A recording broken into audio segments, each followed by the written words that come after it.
Wah, wah.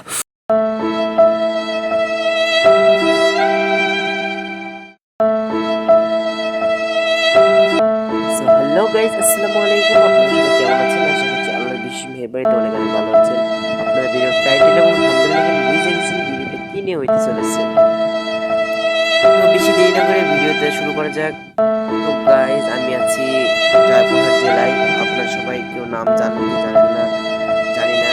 আমি দাদির বাড়িতে এসেছি এবং আমার দাদি নিজে হাতে আমাকে বেগুনি চপ ভাজি খাওয়াইছে। খাতে যে কাণ্ডটা ঘটছে ভিউয়ার্স, আপনারা দেখেন এই যে বেগুনি চপ আছে, এখানে ওই যে মশলাটা মাখিয়ে নিচ্ছে বেগুনি দিকে, ধীরে ধীরে যে কিছু বেগুনি ভাজা হয়ে গেছে অ্যান্ড আমি একটা তুলে নিয়ে খেতে শুরু করেছি। আর খাওয়ার কি কাণ্ড, বাপ রে বাপ!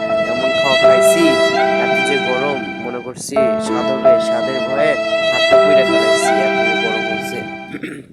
সো ভিউয়ার্স, কে কে এরকম নিজে খাও বা খাবে কমেন্ট করে জানাবে। তো জয়পুর জেলার মানুষেরা কিন্তু